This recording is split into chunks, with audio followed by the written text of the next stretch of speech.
Ginit ng Manila Police District na walang foul play sa pagkamatay po ng Chinese national na nanagasa at nanaksak sa kanyang nobya. Pero inaalam na ngayon kung paano niya naagaw ang baril ng isa sa kanyang police escort na kanyang ginamit daw sa pagbaril sa sarili. Saksi si Emil Sumangil.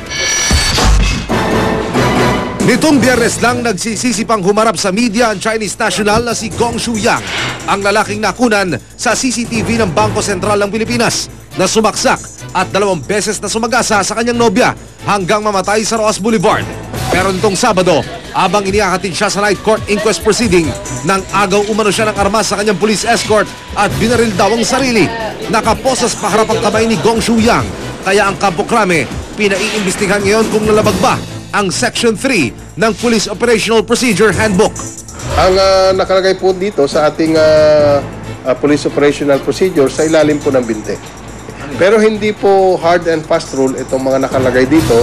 Kailangan pong maimbestigahan din po natin kung meron pong karamdaman itong ating yung suspect. Katwiran ng MPD Homicide Division, hindi naman daw kasi nagpamalas ng resistance o pagpalag si Gong Shuyang noong una. Bagamat napansin daw nila ang pananahimik nito nang isakay na sa mobil ng pulis. Pinaposasan sa likod yung mga nagre-resist. And para ma-tame mo siya, totally, iposas mo siya. Pero sa pagkakataon yan, very awkward. Sa investigasyon ng Homicide Division, lumalabas na loaded ng bala at nakakasa ang Pietro Beretta na service firearm ni SPO2 Charles John Duran nang bunutin ito ng Chinese national mula sa kanyang baywang. Dahil sa bilis, hindi raw agad nakapag-react ang kasama niyang si SPO1 Alonso Layugan na nakatuon daw ang atensyon sa daraanan ng police mobile. Ang negligence, papasok yan pagka may ma-interval time. Nakapag-isip ka ng isang bagay na alam mong dapat kang umakto, hindi mo inaktohan. Pero to in less than, asa nang dyan? Nagkataon lang siguro determinadong patayin ng suspect ang sarili niya.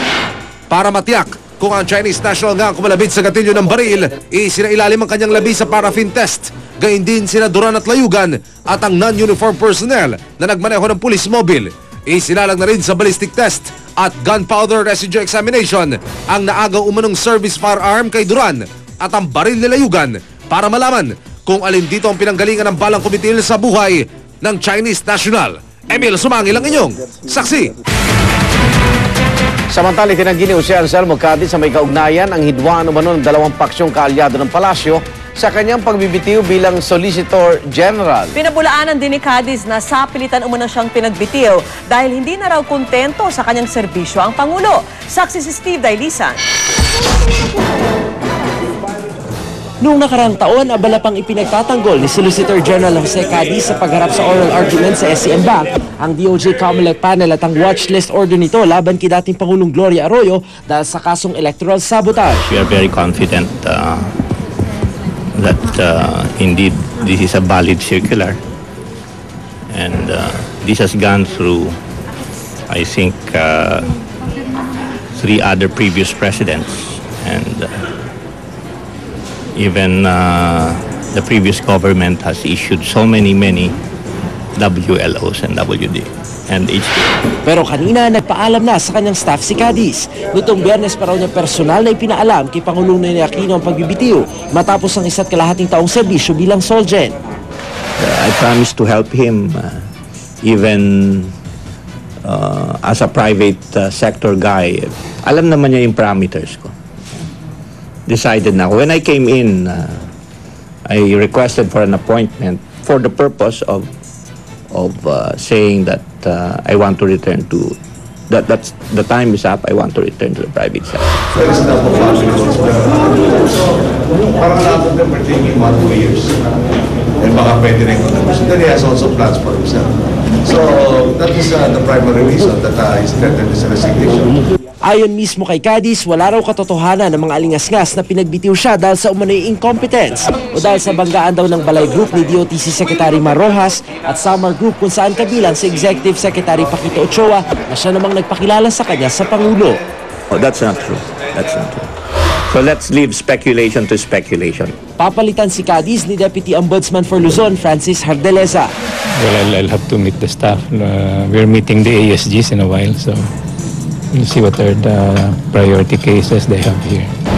Ang Judicial Bar Council na raw o JBC ang bahalang maghanap ng ipapalit sa babakanting pwesto ni Deputy Ombudsman Francis Hardaleza. Lalo sa Biyernes, formal lang magsisimula ang kanyang tungkulin bilang bagong talagang Solicitor General. At upagin naman daw ni Jose Cadiz ang bakasyon kasama ang kanyang mag-anak bago bumalik sa serbisyo sa pribadong sektor. Ako, si Steve Dailisa ng inyong saksi. Sa iba pa ring balita, emosyonal na humarap si Aleli Arroyo sa media ngayong gabi. Kaugnay po yan sa bigong pag-uwi sa labi ng kanyang asawa na si Congressman Iggy Arroyo mula sa London. Hindi inaasahan ni Mrs. Arroyo na hindi niya may uuwi ang labi ng kanyang mister. Ayon daw sa Philippine Embassy sa London, plansyado na ang pagbiyahe ng labi ng kongresista. Hindi raw pinayagan ng kinakasama ng kanyang mister na si Gracie Buna na i-release ang labi ng kongresista. Naglabas ang London Court ng 7 araw na temporary injunction pabor kay Ibuna. I just want peace. I want to bring home the body. My daughter was crying yesterday when she found out that I could not bring home the body. At sa showbiz saksi, kontrobersyal ang performance ng Queen of Pop na si Madonna sa halftime show ng Super Bowl sa Amerika. Sa gitna kasi nito, nag-dirty finger ang kasama ni Madonna sa performance na si MIA habang inaawit nila ang Give Me All Your Lovin'. Wala pang pahig tungkol dito ang kampo ni MIA pero nagsorry na ang tagapagsalita ng NFL kaugnay sa nangyari. At sa kabila ng kontrobersya, hindi naman napawi ang saya ng New York Giants matapos talunin ang New England Patriots sa score na 21-17. Dagsa sa New York ang fans ng Giants para ipagdiwang ang pagkapanalo sa Super Bowl. Pero sa Massachusetts, nagprotesta ang ilang estudyanteng maka-Patriots. Agad naman silang itinaboy ng mga pulis. Kung nasa ng balita, ikaw tangdigan ng katotohanan magkasama sa pagbabalitang walang kinikilingan. Walang pinoprotektahan, walang kasinungalingan, serbisyong totoo po lamang. Susunod na po ang Eyewitness at ako po si Vicky Morales. Ako naman Arnold Gravio, hanggang bukas, sama-sama tayong magiging saksi.